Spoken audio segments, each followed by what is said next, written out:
हैं, उनके 17 मिलियन से ज्यादा सब्सक्राइबर्स हैं। Please give an energetic and warm welcome to the one and only Khan sir.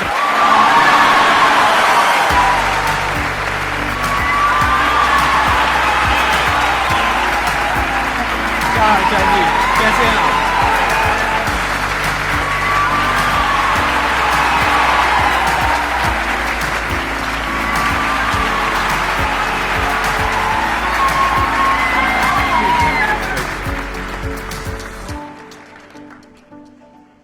इससे पहले कि ऑडियंस आपसे कुछ पूछे या इंटरेक्ट करे, मेरे माइंड में एक क्वेश्चन है आपके लिए जी।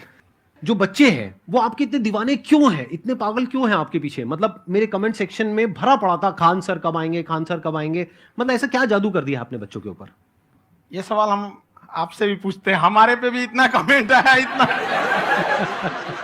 मेरे तो ऑफिस में लोग चले आए कि सर कब जा रहे हैं। अच्छा। क्योंकि हम लोग का तो एग्जैक्ट है, वही पढ़ाना है। हाँ। तो देखिए, हम लोग का मेन है कि बच्चों को जो जरूरत रहती है कि अगर लड़का पढ़ने आया है ना, उसके मन में कोई डाउट ना रह जाए। हम उसको कहते हैं कि हम तुम्हें पढ़ा रहे हैं, दम है तो भूल के दिखाओ, याद करके नहीं।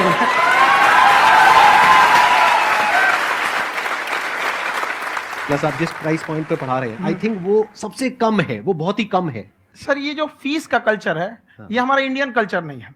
हमारा इंडियन कल्चर गुरु दक्षिणा है, उस हिसाब से वो सही है। ऑक्सीजन जैसे जिंदगी के लिए जरूरी है, वैसे एजुकेशन जरूरी है। कोई ये नहीं कह सकता है कि पैसे की वजह से वो खान सर के यहां से लौट गया।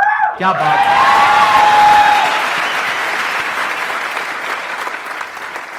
मैंने देखा कि आपका ये जो चैनल है कि ये पिछले 3 साल के अंदर अंदर ही ग्रो किया है। हमको जब चैनल शुरू हुआ तो एक दिन में हम 4-5 वीडियो बनाए। एक हमको कुछ आता, आज भी नहीं आता इतना, तो हम देख के कैमरा उमरा तो हम कंफ्यूज हो गए, बाप रे।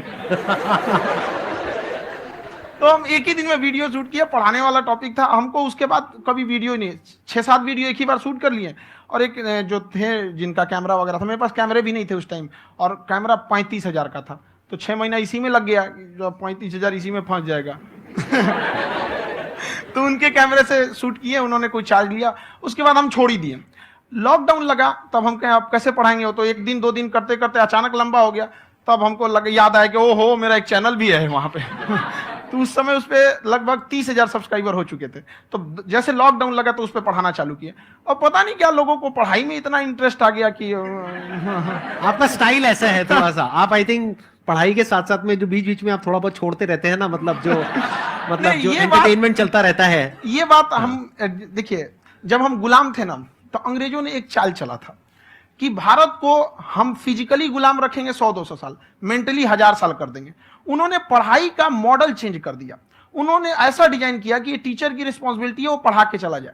टीचर की रिस्पॉन्सिबिलिटी यहां खत्म नहीं हो जाती। पढ़ाना तो कोई भी पढ़ा सकता है, टीचर की इससे बड़ी रिस्पॉन्सिबिलिटी होती है उसे समझाना। वो समझा कि नहीं समझा। अगर लड़का आपके समझाने के बाद डाउट रह गया तो ये आपकी गलती है। लड़का हमसे पूछता है सर इतनी भीड़ है आपके पास, तो कहे सर डाउट कैसे पूछेंगे? हम कह रहे यार तुम्हारा डाउट बचेगा तब ना पूछेगा तुम डाउट यहाँ पे।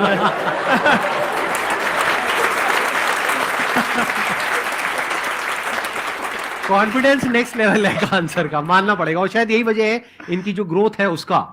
किसी ने शायद सपने में भी नहीं सोचा होगा कि पिछले 2 साल के अंदर अंदर जो आपके चैनल की ग्रोथ हुई है, जैसे आप खुद ही बता रहे हैं कि लॉकडाउन के टाइम पे आपके 30,000 के करीब सब्सक्राइबर्स थे, आज की डेट में 17 मिलियन है। और मेरा एक क्वेश्चन और है, इससे पहले कि ऑडियंस में से आपसे कोई क्वेश्चन पूछे, कि कई बार आप ऐसे भी टॉपिक्स टच करते हैं जो थोड़े से कंट्रोवर्शियल हैं या थोड़े से सेंसिटिव हैं, जिसके ऊपर बात करने की हिम्मत आई थिंक बहुत ही कम लोगों में है। तो आपको कभी ये नहीं लगता है कि कहीं ज्यादा तो नहीं हो रहा है, इसको थोड़ा रोक देते हैं, थोड़ा कम कर देते हैं? क्योंकि कोई लाइन ही नहीं है वैसे तो बोलने को, तो आप कुछ भी बोल दो, कितना भी बोल दो। हुई है कंट्रोवर्सी बहुत बार। एक्चुअली बचपन से हमको फौज में जाना था, और फौज वालों के लिए ये सब मायने नहीं रखता। उसको करना है मतलब करना है, तुम सामने कुछ भी रहो, डजंट मैटर।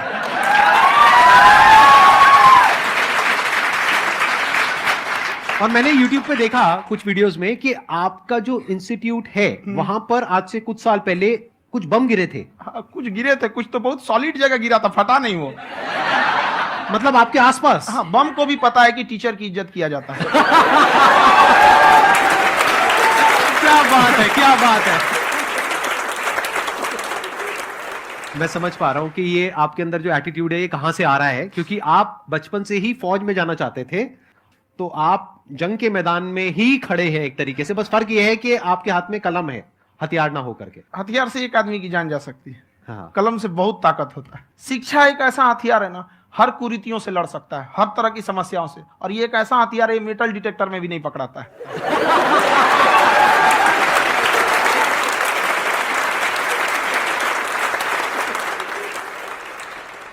मेरा क्वेश्चन ये है कि अभी प्राइवेट ऑर्गेनाइजेशंस में पीटने का, पनिशमेंट का ये सिस्टम जो है खत्म हो गया है। हम आपके वीडियो में देखे हैं सर कि आप एक बड़ा सा रोल रखे रहते हैं, पुलिस वाला लाठी है वो, पुलिस वाला लाठी है, और स्टेज पे बुला के बच्चों को उसी से धुनाई शुरू कर देते हैं मस्त एकदम से, है ना। तो सर मतलब कि बच्चे मतलब कि डरते नहीं है आपसे, और इस तरीके से कैसे कनेक्टेड हैं आपसे, है ना। और एक और क्वेश्चन सर, यूपीएससी का जो आप अपना बैच स्टार्ट करने वाले हैं, ठीक है, उसके बारे में बताइए सर, क्योंकि मुझे मतलब कुछ इशू करना है सर, ठीक है। और संदीप सर को देख लिए, मेरा तो वैसे ही हो जाना है।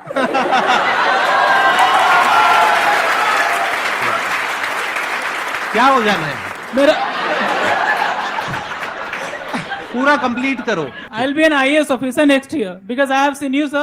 My day is like complete, sir. All the best. Thank you so much, sir. Thank you. पूरा बोला करो। Thank you. देखिए, लड़कों को जहां तक पीटने की बात है, जब पढ़ाने की बात आएगी तो उसको हम पूरे बेहतरीन ढंग से पढ़ाएंगे, लेकिन जब सजा देने की बात आएगी ना, तो वो भी बेहतरीन ढंग से होगा। ऐसा थोड़ी होगा कि बस एक ही चीज बेहतरीन ढंग से होगा। और डर का होना बहुत जरूरी है। ये डर भी अपने आप में एक मोटिवेशन है, क्योंकि जब आपके अंदर एक थोड़ा सा डर रहे ना, तो डर के भागिए मत। एक ऐसा डर जिसको आप लगे कि नहीं नहीं थोड़ा सा और करने की जरूरत है, फिर तो ये हम इसको क्रॉस कर जाएंगे आप। तो लड़कों के अंदर ये डर बनाना भी जरूरी रहता है। और रही बात यूपीएससी वाले की, जो आपने बोला, बहुत सारे लड़के वेट कर रहे हैं यूपीएससी की, क्योंकि 2-2.5 लाख फीस सारे लोग एफोर्ड नहीं कर सकते। और हमारा वही रहता है, हम तो ज्यादातर हमारे स्टूडेंट देखेंगे तो किसी के रिक्शा वाला, सब्जी वाला, यही लोग, इनको तो 2.5 लाख रुपया, इनके पास पूरी संपत्ति नहीं होती है, फीस कहां से भरेंगे वहां पे, उसके बाद रहेंगे कहां से। तो ऑल ओवर इंडिया से, कश्मीर से कन्याकुमारी तक, गरीब से गरीब भी लड़का उसको पढ़ सकता है। यही कुछ 1000 रुपये मंथली, 12-14 हजार साल का पड़ेगा, खत्म हो जाएगा, इतना नहीं।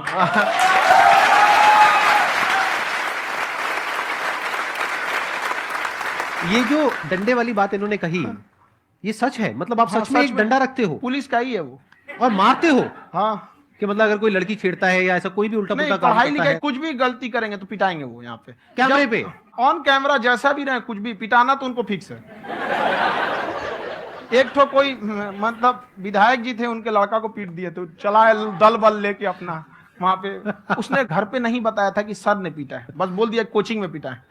बाद में पता चला हम पीटे हैं, तो उसके पिताजी मेरे सामने और पीटे।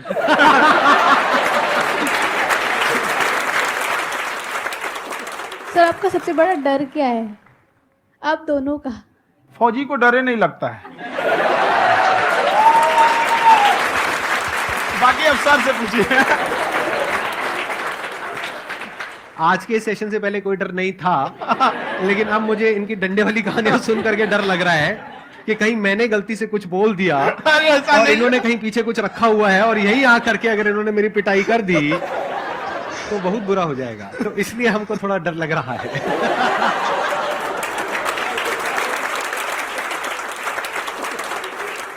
आपकी डेली कितने घंटे क्लासेस होती हैं? 6-7 घंटे।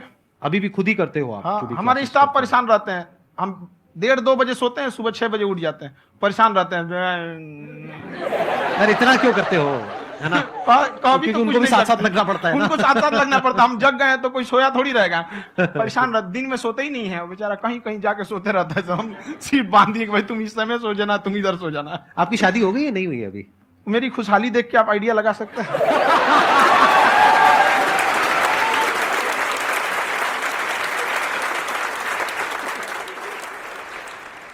First of all I would like to say sir thank you so much to you and to your team कि आपने मुझे यहाँ आने का मौका दिया। एंड सर अब तक मैंने आपको सिर्फ फ़ोन या लैपटॉप में ही देखा है दोनों को, आज फर्स्ट टाइम लाइव देख रही हूँ तो बहुत अच्छा लग रहा है। तो मेरा क्वेश्चन ये है सर आपसे, जब हम लाइफ में कोई डिसीज़न लेते हैं कि हमें ये पर्टिकुलर चीज़ करनी है, और क्योंकि हम डिसीज़न लेते हैं तो हमारी आदत है कि पहले हम 4 लोगों से पूछते हैं कि तू बता तेरी क्या राय है, तू बता तेरी क्या राय है।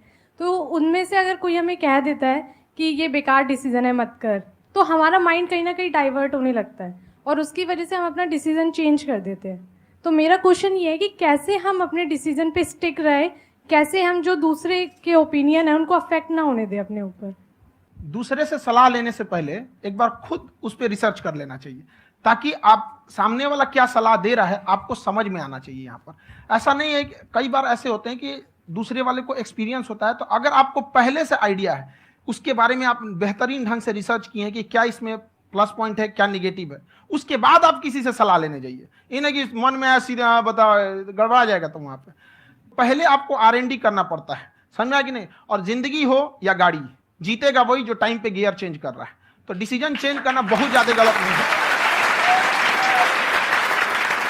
इन्होंने बहुत अच्छी बात कही है और मैं इसी बात में थोड़ा सा और ऐड ऑन करूंगा कि ये जो आपने कहा ना कि अपने डिसीजन पे स्टिक कैसे रहे, ये कोई अच्छी क्वालिटी नहीं है, क्योंकि टाइम टू टाइम आपको अपने डिसीजंस को चेंज करना होता है। जैसे आपने 4 लोगों से डिस्कस किया, कोई इंसान कुछ पॉजिटिव बोल रहा है, कोई नेगेटिव बोल रहा है, उससे फर्क नहीं पड़ना चाहिए।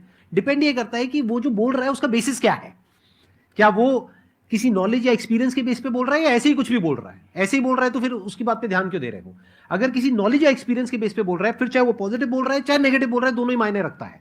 उसके बाद में रिसर्च करनी है और फिर रिसर्च करने के बाद में फाइनल डिसीजन अपना खुद का होना चाहिए। अब वो डिसीजन उससे अलग भी हो सकता है जो आपने पहले लिया था, और वो सेम भी हो सकता है। सर मेरा क्वेश्चन दोनों से है आपसे, how to deal procrastination and laziness. हमारा ब्रेन है ना, ये बहुत आलसी टाइप का, इसको आराम खोजना पसंद है। अब थोड़ा सा भी अब इसको आराम की ओर लेके चलेगा ना तो फिर उधर ही रहेगा। आप सोचेंगे 10 मिनट आराम कर लेते हैं ना, तो 10 मिनट 2 घंटा बना देगा। उसको टॉर्चर कीजिए, चल 10 मिनट बाद में, उसको आप उस पर हावी मत। वो कह रहा है कि हमको आराम चाहिए, आपको हाँ आराम मिलेगा, पहले काम फिर मिलेगा आराम। तो आप उसके हिसाब से मत चल। आपका मन कर रहा है थोड़ा सा देख लेते हैं, कोई नोटिफिकेशन आया, आप कोई काम कर रहे हैं, क्यों पहले काम कर लीजिए, बाद में देखिएगा ना नोटिफिकेशन। आप हावी मत होने दीजिए यहाँ पे। अगर आप 5 मिनट भी थोड़ा सा लूज पड़े ना, थोड़ा सा कमर सीधा कर लेते हैं, 2 घंटा बर्बाद कर दिया आपको। हावी मत होने दीजिएगा उसको अपने ऊपर। प्रोक्रेस्टिनेशन को तोड़ने का एक ही तरीका है, सबसे छोटे लेवल पे ले जा करके उस गोल को तोड़ दो। यानी वो गोल बहुत बड़ा है, उसको ब्रेक डाउन करो, उसके सबसे पहले स्टेप पे आ जाओ कि उसको अचीव करने का सबसे पहला स्टेप क्या है। जैसे गाड़ी चलाना सीखना है, उसका सबसे पहला स्टेप क्या है। अगर घर में कोई नहीं है सिखाने वाला या सिखाने वाली, तो बाहर जा करके जो गाड़ी का ड्राइविंग स्कूल है उधर जा करके पैसे दे दो। अब फंस गए ना तो फंसा दो अपने आप को। दिमाग ये लगाओ कि अपने आप को कैसे फंसाया जाए। जब हम फंस जाते हैं ना तो फिर हमको वो काम करना ही पड़ता है। Then there is no looking back. जब तक आप सोच रहे हो तब तक सोच रहे हो, उसको बोलते हैं पैरालिसिस ऑफ एनालिसिस, कि आप सोचते चले जा रहे हो अपने माइंड में, मैं ये करूंगा वो करूंगा वो करूंगा वो करूंगा, और प्रोक्रेस्टिनेट हो रहा है, वो चीज टलती चली जा रही है।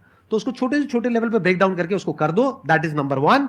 और जैसे ही करना शुरू करते हो, कोशिश करो कि उसको जब तक कि आप सही से नहीं कर लेते हो उसको छोड़ना नहीं है, तो आपकी लेजीनेस भी खत्म हो जाएगी। कई लोगों को तो हमने देखा जो सप्ताह में कुछ भी नहीं करता, वो भी संडे को आराम कर रहा है।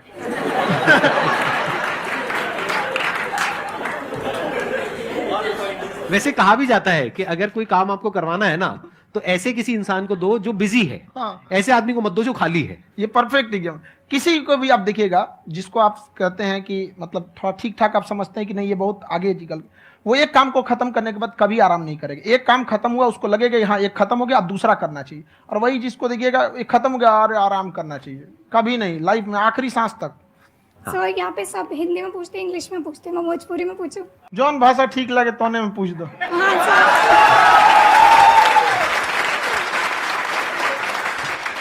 सर ये पूछे के चाहते नहीं कि जैसे हमने के पढ़ाई करी निसन, तो कभी कभी डेली टारगेट्स जो होला वो कंप्लीट ना होला। अगर टारगेट्स कंप्लीट भी होला तो फिर ऐसा इरिटेशन या फिर वो एंजाइटी या फिर कि और करना है या फिर अभी नहीं हुआ, वो चीज हमेशा रहेला। तो वो कम कैसे करल जाए? देखिए टारगेट्स को ना हम लोग को एक अपने हिसाब से पहले फिट करना चाहिए। ऐसा नहीं कि दूसरे किसी इंसान को देख के हम टारगेट फिट कर ले। कोई लड़का 8 घंटा पढ़ रहा है, कोई पहली बार अभी पढ़ना ही चालू किया, उसको देख के 8 घंटा पढ़ेगा तो पढ़ाई छोड़ देगा।